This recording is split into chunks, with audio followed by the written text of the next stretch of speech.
ఆమె బ్రతికే ఉంది, కానీ అతని కోసం కాదు. వర్షం పడుతున్న రాత్రి బయట మెరుపులు పడుతుంటే ఇంట్లో మాత్రం ఒక మౌనం చెలరేగి ఉంది. సీత కిచెన్లో నిలబడి చేతిలో ఉన్న కప్పును గట్టిగా పట్టుకొని ఉంది. ఆమె కళ్ళల్లో నీళ్లు తిరుగుతున్నాయి, గుండెల్లో నొప్పి, కానీ గొంతులో మాట రావడం లేదు. ఎందుకంటే కాసేపటి క్రితం తన భర్త అరుణ్ చెప్పిన మాటలు ఇంకా చెవుల్లో మ్రోగుతూనే ఉన్నాయి. నిన్ను చూసి నాకు విసుగేస్తుంది, నాతో జీవితం గడపడానికి నువ్వు సరిపోవు. ఆ మాటలు ఒక గాయంలాగా కాదు, ప్రాణాన్ని చీల్చేసే కత్తిలా అనిపించాయి. సీత ఒక్కసారిగా తన గతాన్ని గుర్తు చేసుకుంది. పెళ్ళైన మొదటి రోజు అతను తన చేతిని పట్టుకొని ఎప్పటికీ వదలను అన్నమాట. ఆమె నవ్వు, ఆమె కలలు, ఇవన్నీ ఒక్క క్షణంలోనే అబద్ధాలుగా మారిపోయాయి. రోజులు గడిచే కొద్దీ అరుణ్ ప్రవర్తన మారిపోయింది. ఇంటికి ఆలస్యంగా రావడం, ఫోన్లో ఎప్పుడూ బిజీగా ఉండడం, సీత మాట్లాడితే చిరాకు పడడం. కానీ సీత మాత్రం ప్రతి చిన్న విషయాన్ని గుర్తుంచుకునే మనసు. ఒకరోజు అతని బర్త్డే కోసం సర్ప్రైజ్ ప్లాన్ చేసింది. కానీ అదే రోజు తన బర్త్డే వచ్చినప్పుడు మాత్రం ఉదయం నుంచి రాత్రి వరకు ఎదురు చూసింది, ఒక్క విష్ అయినా చెప్తాడేమో అని. కానీ అరుణ్ మాత్రం ఫోన్లో ఎవరితో నవ్వుకుంటూ బిజీగా ఉండిపోయాడు. ఆ రోజు సీతకి అర్థమైంది, తన ప్రెజెన్స్ అతనికి ఎంత విలువలేనిది అయిందో. కొన్ని రోజుల తర్వాత సీతకు జ్వరం వచ్చింది. శరీరం బలహీనంగా ఉంది, లేచి నిలబడడానికే కష్టంగా ఉంది. అయినా కూడా అతని కోసం కాఫీ పెట్టింది. కానీ అరుణ్ ఒక్కసారి కూడా నీకు బాగోలేదా అని అడగలేదు. ఆమె చేతులు వణుకుతున్నా కూడా అతను గమనించలేదు. ఆ క్షణంలో సీత శరీరం నొప్పి కంటే మనసులో నొప్పి ఎక్కువగా అనిపించింది. మరోసారి సీత ఏదో చెప్పాలని దగ్గరికి వచ్చింది, తన రోజు ఎలా గడిచిందో చెప్పాలని. కానీ అరుణ్ ఫోన్లో ఎవరితో చాట్ చేస్తూ నవ్వుకుంటూ ఉన్నాడు. ఆమె 2-3 సార్లు అరుణ్ అని పిలిచింది, కానీ అతను విననట్టు నటించాడు. చివరకు ఆమె నెమ్మదిగా వెనక్కి వెళ్ళిపోయింది. ఆ నిశ్శబ్దంలో ఆమె గుండె మాటలు ఎవ్వరూ వినలేదు. అలా ఒక్కో రోజు ఒక్కో సంఘటన సీత మనసును ముక్కలు చేస్తూ వెళ్ళిపోయాయి. కానీ బయటకి మాత్రం అదే నవ్వుతో ఉండేది. ఎందుకంటే ఆమెకి ప్రేమ అంటే పోరాడడం, సహించడం, చివరి వరకు నిలబడడం. ఎప్పుడు ఇంటికి ఆలస్యంగా రావడం, ఫోన్లో ఎప్పుడు బిజీగా ఉండడం, సీత మాట్లాడితే చిరాకు పడడం.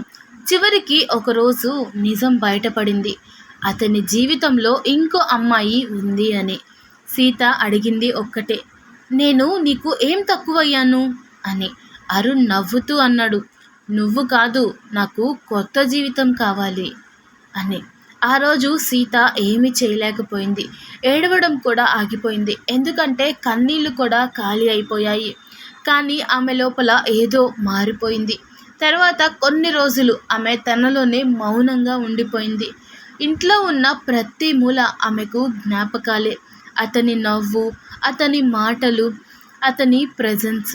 కానీ ఆ జ్ఞాపకాలు ఇప్పుడు బాధగా మారిపోయాయి. ఒక ఉదయం అద్దం ముందు నిలబడి తనని తాను చూసుకుంది. ఇలా ఎంతకాలం అని తనని తానే అడిగింది. ఆ ప్రశ్నకి సమాధానం ఒక్కటే, ఇక్కడి నుంచి బయటపడాలి, అంతే. ఆ రోజు నుంచి సీత జీవితం మెల్లగా మారడం మొదలైంది. చిన్నగా ఒక జాబ్ చూసుకుంది, కొత్త వాళ్ళతో మాట్లాడడం మొదలుపెట్టింది. మొదట్లో కష్టంగా అనిపించింది, చాలా కష్టంగా. కానీ ఒక్కో అడుగు వేసింది, ఒక్కో రోజు గడిపింది, తనని తాను మళ్ళీ బిల్డ్ చేసుకుంది. ఒక్క అరుణ్ జీవితం మొదట్లో చాలా హ్యాపీగా అనిపించింది. కొత్త అమ్మాయి, కొత్త ఎగ్జైట్మెంట్. కానీ ఆ ఎగ్జైట్మెంట్ ఎక్కువ కాలం నిలబడలేకపోయింది. తను వదిలేసిన సీత లాంటి నిజమైన మనసు ఎక్కడా దొరకలేదు తనకి. కొద్ది రోజుల్లోనే ఆ అమ్మాయి కూడా అతన్ని వదిలేసి వెళ్ళిపోయింది. అప్పుడు మొదలైంది అతని నిజమైన శిక్ష అంటే ఏంటో. ఒంటరితనం, నిశ్శబ్దం, పశ్చాత్తాపం. ప్రతి రాత్రి అతనికి సీత గుర్తొచ్చేది. ఆమె చేసిన చిన్న చిన్న కేర్, ఆమె చూపిన ప్రేమ, అతను అర్థం చేసుకొని విలువ అన్నీ ఒక్కసారిగా అతని కళ్ళ ముందు తిరిగాయి. ఒకరోజు ధైర్యం చేసి సీత దగ్గరకు వెళ్ళాడు. ఆమె ఇప్పుడు ఒక కొత్త ప్రపంచంలో ఉంది. తన పని, తన గౌరవం, తన స్వాభిమానం. అతను తలదించుకొని అన్నాడు, సీత, నన్ను క్షమించు. నేను చాలా పెద్ద తప్పు చేశాను. మళ్ళీ నీ జీవితంలోకి రావచ్చా అని. సీత కొద్దిసేపు అతన్ని చూసింది. ఆ చూపులో బాధ లేదు, కోపం లేదు, కానీ ఒక క్లారిటీ ఉంది, ఒక బలం ఉంది. నెమ్మదిగా మాట్లాడింది. నువ్వు నన్ను వదిలేసిన రోజు నేను నిన్ను ఆపలేదు. ఎందుకంటే ప్రేమ బలవంతం కాదు. కానీ ఆ రోజు నుంచి నేనే మారిపోయాను. ఇప్పుడు నేను బ్రతికే ఉన్నాను, కానీ నీ కోసం కాదు అని చెప్పి ఆమె వెనక్కి తిరిగి నడిచింది. అరుణ్ అక్కడే నిలబడిపోయాడు. అతని చేతుల్లో ఏమీ లేదు, కానీ కోల్పోయింది మాత్రం అతని జీవితమే. ఒక ఇంట్లో భార్య, పిల్లలు మీకోసం ఎదురు చూసే వాళ్ళు ఉన్నప్పుడు ఎక్కడో బయట కనిపించిన ఒక పరాయి అమ్మాయి కోసం వాళ్ళని తక్కువ చేయకండి.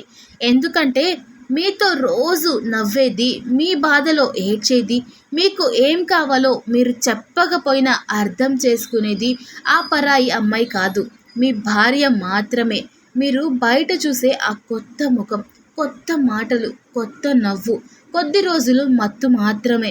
కానీ మీతో జీవితాంతం నడిచేది, మీ పక్కన నిలబడేది, మీ చేతిని చివరి వరకు వదలకుండా పట్టుకునేది మీ భార్య మాత్రమే. ఒక్కసారి ఆలోచించండి, మీరు ఎవరి కోసం మీ ఇంటి ఆనందాన్ని వదులుతున్నారు అని. కొన్ని క్షణాల ఆకర్షణ కోసం సంవత్సరాల బంధాన్ని త్యాగం చేస్తున్నారు. మీ పిల్లల కోసం ఎదురు చూస్తుంటే, మీ భార్య ఒక్క మాట కోసం ఎదురు చూస్తుంటే, మీరు మాత్రం ఇంకెవరో కోసం జీవించడం. అది ప్రేమ కాదు, అది బాధ్యత మర్చిపోవడం. గుర్తుపెట్టుకోండి, మధ్యలో వచ్చిన వాళ్ళు మధ్యలోనే వెళ్ళిపోతారు. కానీ మొదటి నుంచి చివరి వరకు మీతో ఉండేది, మీ జీవితాన్ని మీతో కలిసి మోసేది, మీ బాధలో కూడా మీ పక్కన నిలబడేది మీ భార్య మాత్రమే. ఒకరోజు మీరు చేసిన తప్పు మీకే అర్థమవుతుంది, కానీ ఆ రోజు మీరు తిరిగి రావడానికి తలుపు ఉండకపోవచ్చు. మీకోసం ఎదురు చూసే ఆ మనసు అప్పటికే ముడుచుకుపోయి ఉండొచ్చు. అప్పుడు మీకు తెలుస్తుంది, మీరు కోల్పోయింది ఒక వ్యక్తిని కాదు, మీకోసం బ్రతికిన ఒక ప్రపంచాన్ని అని. కాబట్టి పరాయి ఆకర్షణ కోసం మీ ఇంటి ప్రేమను చంపకండి. ఎందుకంటే జీవితాంతం మీతో నడిచేది మీ భార్య మాత్రమే. ఒకరోజు మీరు ఒంటరిగా కూర్చొని ఉండగా మీ ఫోన్లో కాల్స్ ఉండవు, మెసేజెస్ ఉండవు, మీకోసం ఎదురు చూసే వాళ్ళు కూడా ఉండరు. అప్పుడు మీకు గుర్తొచ్చేది, మీరు నవ్వించిన వాళ్ళు కాదు, మీకోసం ఏడ్చిన వాళ్ళు, మీరు ప్రేమించిన వాళ్ళు కాదు, మిమ్మల్ని నిజంగా ప్రేమించిన వాళ్ళు. మీరు వెళ్ళిపోయిన రోజు ఆమె ఏడ్చింది, కానీ మీరు తిరిగి రావాలని కాదు, మీరు మారిపోతారని ఆశపడి. కానీ ఒక్కసారి మనసు విరిగితే మళ్ళీ అదే ప్రేమతో కలవడం చాలా కష్టం. అందుకే మీకు దొరికిన ప్రేమను తక్కువగా చూడకండి. ఎందుకంటే దొరికిన ప్రేమ దైవం ఇచ్చిన వరం, కోల్పోయిన ప్రేమ మీకు జీవితాంతం మిగిలే శిక్ష లాంటిది. ప్రేమని అర్థం చేసుకునే వాళ్ళు జీవితాన్ని అందంగా మార్చుకుంటారు. ప్రేమను తక్కువగా చూసేవాళ్ళు ఒంటరితనాన్ని తోడుగా చేసుకుంటారు. ఈ కథ మీ గుండెని ఒక్కసారి అయినా తాకి ఉంటే ఒక్క లైక్ చేసి తెలియచేయండి. మీ ఒక్క లైక్ నా స్టోరీని ఇంకో 10 మందికి రీచ్ అయ్యేలా చేస్తుంది. పక్కనే ఉన్న హైప్ బటన్ నొక్కడం మాత్రం అస్సలు మర్చిపోవద్దు. మీ మనసులో ఉన్న మాటను కామెంట్ రూపంలో తెలియచేయండి. ఎందుకంటే మీ ఒక్క మాట ఇంకొకరి జీవితాన్ని మార్చచ్చు. ఈ కథను మీకు ముఖ్యమైన వాళ్ళతో షేర్ చేయండి. ఎందుకంటే ఒక తప్పు చేయబోయే వాళ్ళను ఆపగలిగేది మీ షేర్ కూడా కావచ్చు.